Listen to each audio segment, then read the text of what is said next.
জবান যিনি দিয়েছে তিনার নাম কি? একটা জবান বন্ধ নয়, ডান হাত তুলে ঘুরে রাখবেন আল্লাহ। উচ্চকণ্ঠ দুটো হাত তুলে পড়েন ইয়া রাসূলুল্লাহ। এবার জবান তুলে পড়েন ইয়া নবী আল্লাহ। বাজানো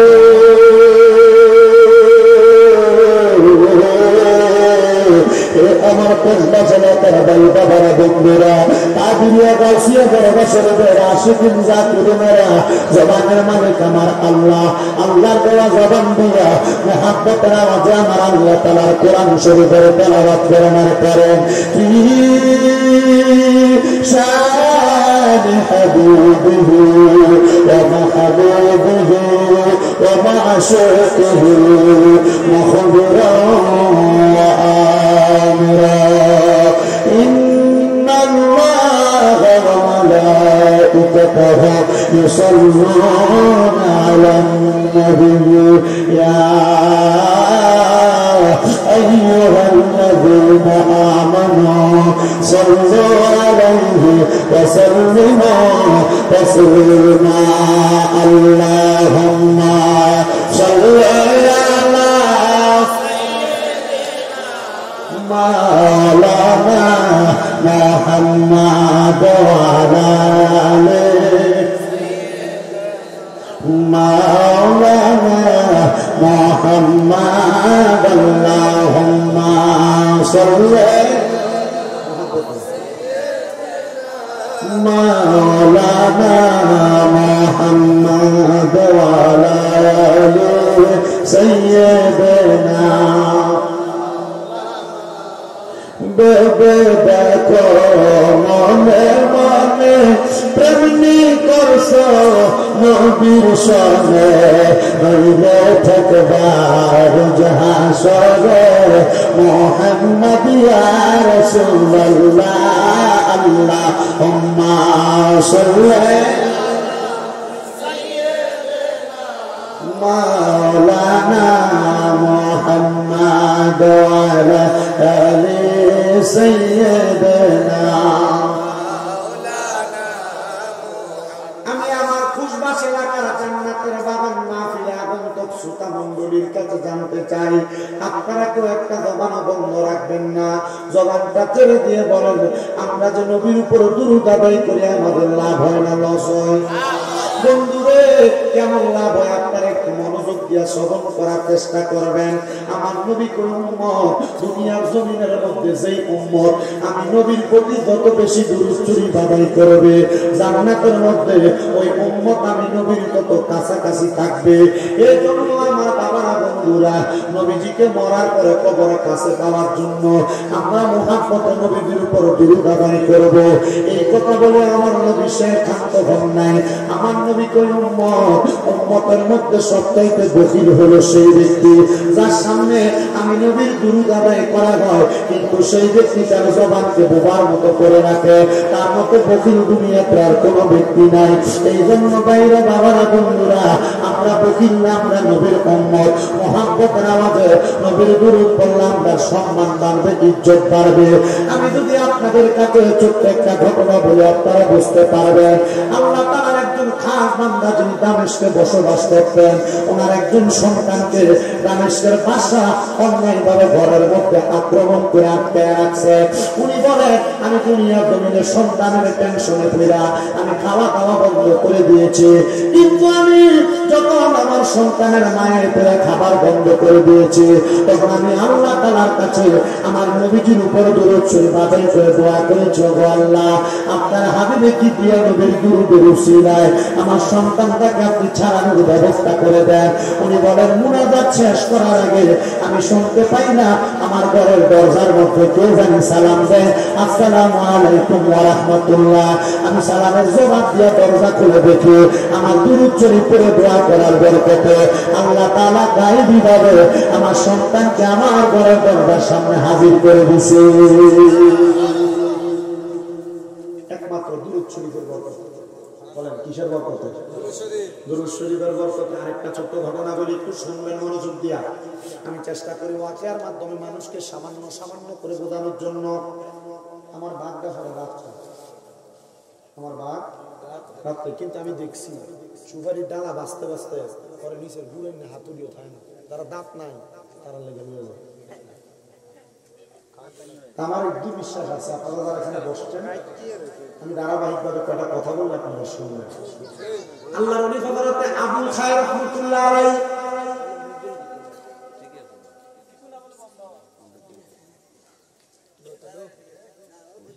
বাবা তোমার কি কই এখানে, তোমার কি কই এখানে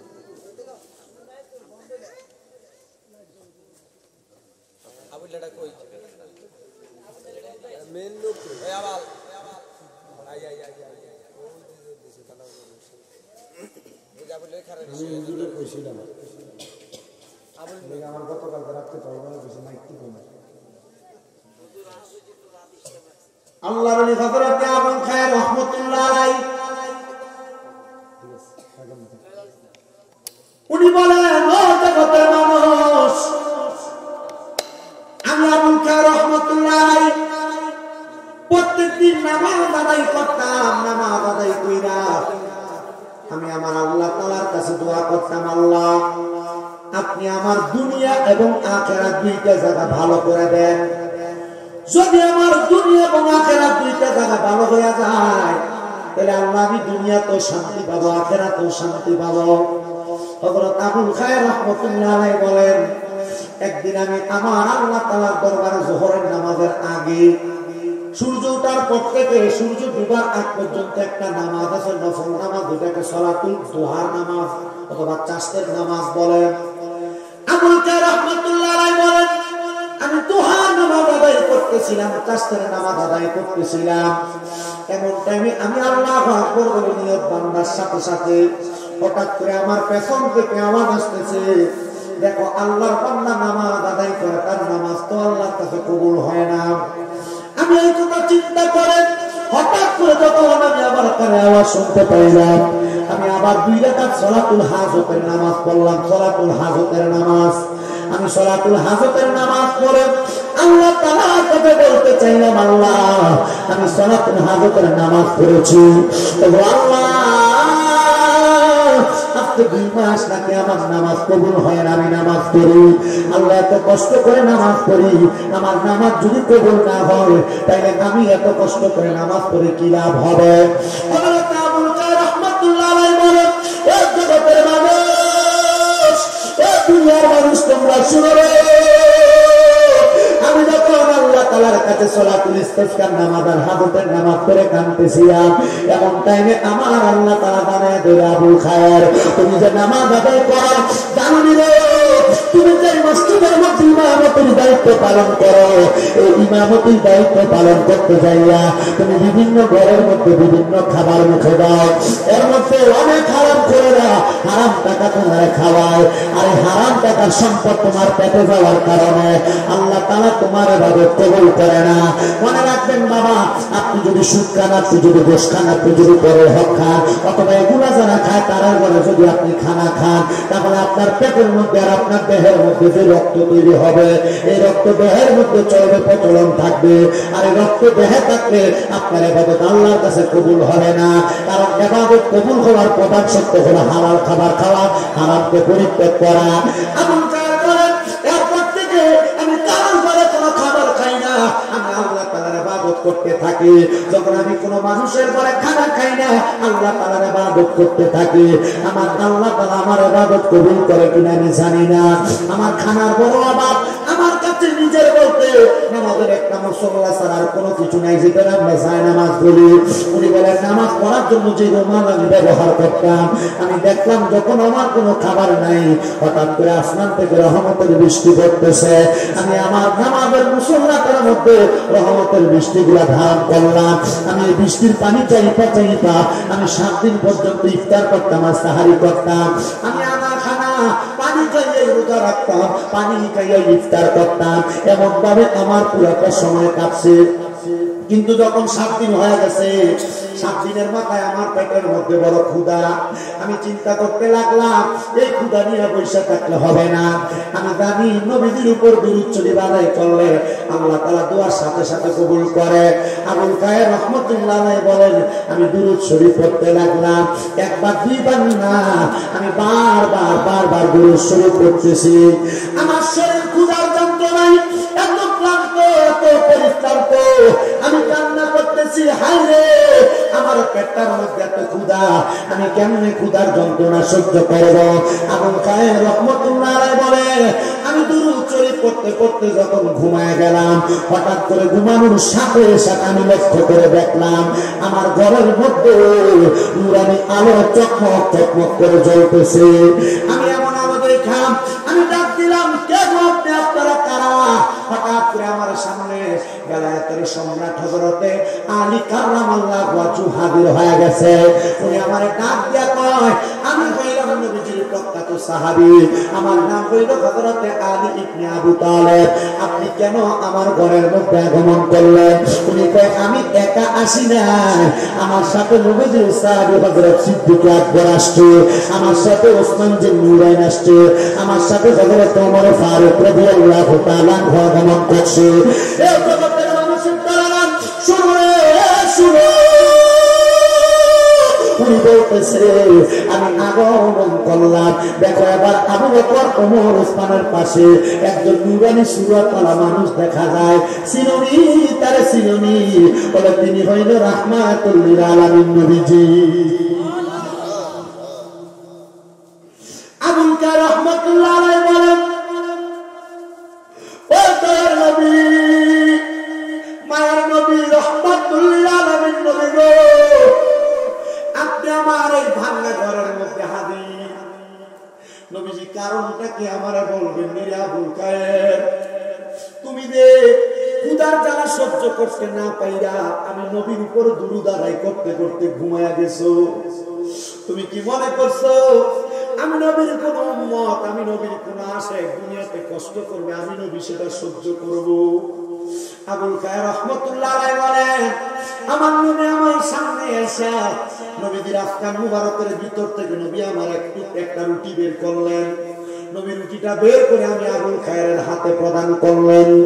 আমি রুটিটা হাতে নিয়ে অর্ধেক রুটি চিবে খাওয়ার পরে আমি দেখলাম হঠাৎ করে আমার ঘুম ভেঙে গেছে।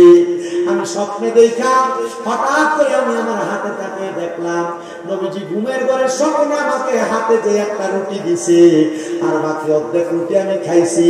অর্ধেক রুটি ঘুমর থেকে উঠার পর আমি দেখলাম আমার হাতে রয়ে গেছে। তখন আবুল খায়ের রাহমাতুল্লাহ আলাইহি এই পুরা ঘটনার মূল কথা সারাংশ লিখেছেন যে, শোনো দুনিয়ার মানুষ, নবীর কোন সাতটা পাঁচটা উম্মত যদি নবীর উপর দুরূদ শরীফ আদায় করে থাকে, তাহলে আমার নবী রাহমাতুল লিল আলামিন নবীজি ওই ব্যক্তির উপর নবীজি রহমতের হাত বুলিয়ে দেয়। আমার আল্লাহ তাআলা তার উপর রহমতের হাত বুলিয়ে দেয়। আসেন ওই নবীজির রহমত পাওয়ার জন্য আমরা মুহাব্বতে নবীজির দুরূদ শরীফ আদায় করি। আল্লাহুম্মা সাল্লি মাওলানা মুহাম্মদ ওয়া আলা আলি সাইয়্যিদিনা মাওলানা। দয়াল নবীজির পসিনা মুবারক মিসকার চাইতো আরো সুগ্রাম, সাহাবীরা আতর রূপে করতেন তাহা বলবো আর। আল্লাহুম্মা সাল্লি মাওলানা মুহাম্মদ ওয়া আলা আলি সাইয়্যিদিনা মাওলানা মুহাম্মদ। লা ইলাহা লা কালামা লা ইলাহা লা জোরা লা ইলাহা হাসবি রব্বি জাল্লাল্লাহ ওয়া ফি কলবি গায়রুল্লাহ। নূর মুহাম্মদ সাল্লাল্লাহু লা ইলাহা ইল্লাল্লাহ লা ইলাহা ইল্লাল্লাহ আরে অনেক দূরে মদিনা আমরা কেমনে যাব জানি না। আপনারা বলেন আমরা সবাই মদিনা যাইতে চাই কি চাই না?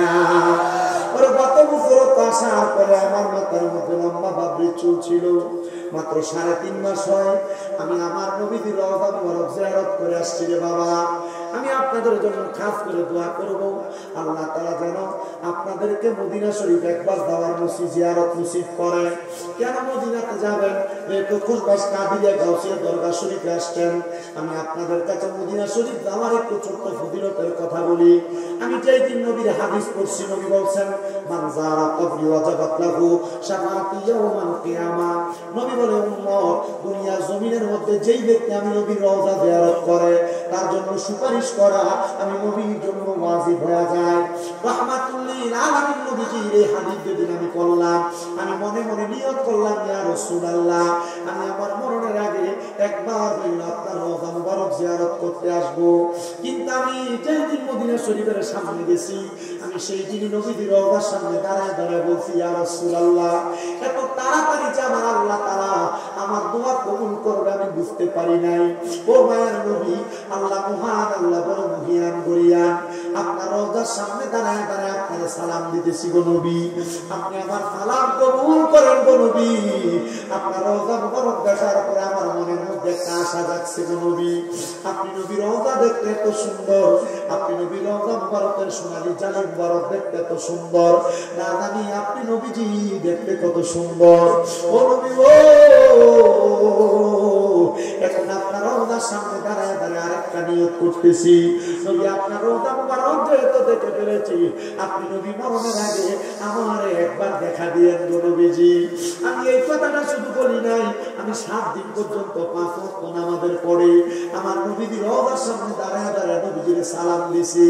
আমি সালাম দিয়া আমার নবীর রওজার সামনে থেকে যেই দিন মক্কায় চলে যাব আমি আমার নবীর রওজার সামনে দাঁড়ায় দাঁড়ায় বলছি ইয়া রাসূলুল্লাহ বাংলাদেশের কত মানুষ মক্কা মদিনা আসার জন্য কান্দে কিন্তু টাকা নাই, সামর্থ্য নাই, এরা মক্কা মদিনা আসতে পারে না। নবী গো তাদেরকে ঘুমের ঘরে মরণের আগে একবার আপনার চেহারা মুবারক দেখাইয়েন। আমি এই দোয়াটা করার পরে আরেকটা দোয়া আল্লাহ তাআলা কাবা ঘরের মধ্যে ধরে ধরে বলছি আল্লাহ তোমার কাবা ঘরটা দেখতে বড় সুন্দর, তোমার কাবা ঘরের মধ্যে 1 ওয়াক্ত নামাজ পড়লে 1 লক্ষ ওয়াক্তের সওয়াব হয়, তোমার নবীর মদিনা শরীফের ভিতরে 1 ওয়াক্ত নামাজ পড়লে 50,000 ওয়াক্তের সওয়াব হয়। আল্লাহ কত মানুষ দুনিয়ার জমিনে নামাজও পড়ে না, ইবাদতও করে না, তারা কোন দিন 1 ওয়াক্ত নামাজ পড়বে তারা নিজেও জানে না। ও মুসলমান ইমানদারের দল আপনি 1 ওয়াক্ত নামাজ কোনদিন পড়তে পারবেন কিনা আমি জানি না, তবে আপনার কাছে ওয়াদা, আপনার কাছে আমার আবদার রে বাবা কক্সবাজার ট্যুর দেওয়ার জন্য আপনি 10-15-20 হাজার টাকা বাজেট করেন, আপনি এই টাকাটা মক্কা মদিনা যাওয়ার জন্য বাজেট করবেন। বলে হুজুর এই টাকা দিয়ে তো মক্কা মদিনা যাওয়া যাবে না, সর্বনিম্ন বর্তমান বাজারে 1,70,000 টাকা লাগে উমরা হবে যাইতে। আপনি নিয়ত করবেন কারণ নবীর হাদিস নিয়াতুল মুমিনিন খায়রুম মিন আমালি, মুমিনের নিয়ত তার আমলের চাইতে উত্তম। আপনি যদি মক্কা মদিনা নাও যাইতে পারেন গো আপনার আমলনামার মধ্যে মক্কা মদিনা তাওয়াফ জিয়ারতের সওয়াব হয়ে যাবে। মুসলমান আমি তাকে দেখছি নবীর রওজা মুবারকের ভিতরে যখন মানুষ ঢুকে আমি দেখলাম অনেকের চোখগুলা দিয়া বায়া বায়া পানি পড়ে। আমার লগের একজন ভাই জাকারিয়া তারা জিগাইলাম কান্দোকা, আমার উল্টে প্রশ্ন করে বুঝে আপনার চোখে তো পানি। তখন আমি চিন্তা করলাম নবীজিকে ভালোবাসে, নবীর কোন আশিক যদি নবীর রওজার সামনে আসে এই ব্যক্তি কান্না করা তারা থাকতে পারে না, তার চোখের পানি নবী দেখার বেদনা এমনি বায়া বায়া পড়বে। ও বাবা তোমার কুশবাসের মসজিদের ভিতরে এলাকার মসজিদে বাংলাদেশের মসজিদে 1 ওয়াক্ত নামাজ পড়লে 1 ওয়াক্তের সওয়াব পাইবা, কিন্তু মদিনার মসজিদে 1 ওয়াক্ত নামাজ পড়লে তো 50,000 ওয়াক্তের সওয়াব পাইবা। আমি আবদার করি 2-3 লাখ টাকা হইলে তারা জায়গা কিনা রাখেন, 1-2 লাখ টাকা হইলে তারা ব্যাংকে ব্যালেন্স তারা বাড়ান, আপনি টাকাগুলা না জমাইয়া মক্কা মদিনা যাওয়ার জন্য নিয়ত করেন, মনে রাখবেন মুসলমান, এই টাকা পয়সা গুলা জমায় রাইখা মক্কা মদিনা যাইতে পারলে তুমি বুঝতে পারবা কত শান্তির জায়গা, কত আরামের জায়গা সোনার মদিনা। এজন্য আশিক তো সুরে সুরে লেখে, ভালোবাসার জায়গা মদিনা, ভালো লাগার জায়গা মদিনা, বলেন ভালোবাসার জায়গা মদিনা, ভালো লাগার জায়গা। মদিনা ভালো লাগে না আপনাদের? ভালো লাগে মোহাব্বতে বলেন ভালো লাগার জায়গা মদিনা, ভালোবাসার জায়গা মদিনা, বলেন ভালোবাসার জায়গা মদিনা, ভালো লাগার জায়গা মদিনা। আরে এত সুন্দর জায়গা কোথাও দেখি না, এত সুন্দর জায়গা কোথাও দেখি না, সাজিয়েছেন দয়াল রাব্বানা, ভালোবাসার জায়গা মদিনা, বলেন ভালোবাসার জায়গা মদিনা, ভালো লাগার জায়গা মদিনা। মদিনা শরীফে নূরের খাজিনা, মদিনা শরীফে নূরের খাজিনা, আশিক ছাড়া অন্য দেবে না, ভালো লাগার জায়গা মদিনা, বলেন ভালোবাসার জায়গা মদিনা, ভালো লাগার জায়গা। এই দুনিয়ার মুসলমান, ওই মদিনাতে এত বরকত, মদিনা শরীফের ভিতরে প্রবেশ করলে দেখবা তোমার কাছে বড় ভালো লাগে, বড় শান্তি লাগে। মদিনা শরীফের কেবলা বরাবর হাতের ডান দিক দিয়া 310 নম্বর গেট দিয়া 10 মিনিট সামনে হাঁটলে মা ফাতেমার বাড়ি। এখানে একটু সামনে গেলে নবীজির ইন্তেকালের পরে যে পানি দিয়া নবীরে গোসল দিছে, দিয়ে গাছ নামক একটা কূপ আছে সেই জায়গায়, এটা পানি দিয়ে একটু সামনে গেলে আল হেজাজ এলাকা নবীর নানির বাড়ি। এটার পাশে একটা মসজিদ আছে, যে মসজিদের নাম কুবা মসজিদ। এই কুবা মসজিদের ভিতরে 2 রাকাত নামাজ আদায় করলে আল্লাহ তাআলা একটা বান্দার আমল নামার মধ্যে একটা উমরা হবে সওয়াব দেয়। আবার মদিনা শরীফের ভিতরে আসর নামাজের পরে ফজরের নামাজের পরে বাবে জিব্রাইল দরজা দিয়ে বাইর হইয়া জান্নাতুল বাকি একটা গোরস্থান আছে। এই জান্নাতুল বাকি গোরস্থানের মধ্যে ফজরের পরে আসরের পরে ঢুকলে একটা ঠান্ডা বাতাস গায়ের মধ্যে লাগে। আল্লাহর কসম, এই বাতাস গায়ে লাগলে আপনার ঘুম চলে যাবে, আপনার শরীর প্রশান্ত হবে। এবার বলেন, যে মক্কা যে মদিনাতে এত বরকত পাওয়া যায়, আমরা সবাই ওই মক্কা মদিনা যাইতে চাই না। যারা যারা যাইতে চাই না হাত তুলে আমার আল্লাহরে দেখায়, আর জবান না খুলে একটা তাকবীর হবে। তাকবীর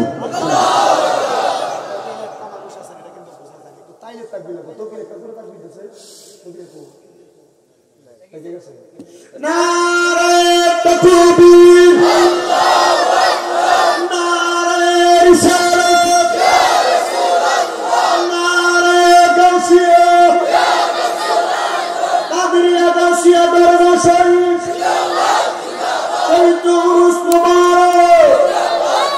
বলেন মদিনা যাইতে চাই কি চাই না? যারা যারা মদিনা যাইতে চাই জবান খুলে মুহাব্বতে পড়েন, আরে দয়াল আল্লাহ দয়া করেন, রন নসিব করেন লোবে না, লা ইলাহা ইল্লাল্লাহ, লা ইলাহা ইল্লাল্লাহ, লা ইলাহা ইলাহা ইল্লাল্লাহ, মুহাম্মাদুর রাসূলুল্লাহ সাল্লাল্লাহু আলাইহি ওয়াসাল্লাম। যেহেতু বাবার আমরা একজন আল্লাহর ওলির দরবারে আগমন করেছি, আসলে জীবনের গুনার কথা স্মরণ কইরা ওই আল্লাহ তাআলার মহব্বত কইরা একটু মহব্বতে আল্লাহ তাআলার ইবাদতের জিকির করবেন, চোখটা বন্ধ করে দিয়া আল্লাহ তাআলার জিকির করবেন, যেন আপনার আমার জীবনের গুনাহগুলো মাফ হয়ে যায়। মহব্বতের আওয়াজে উচ্চ কণ্ঠে আমার আল্লাহকে ডাক দিবেন, কলবের মধ্যে ধাক্কা দিবেন।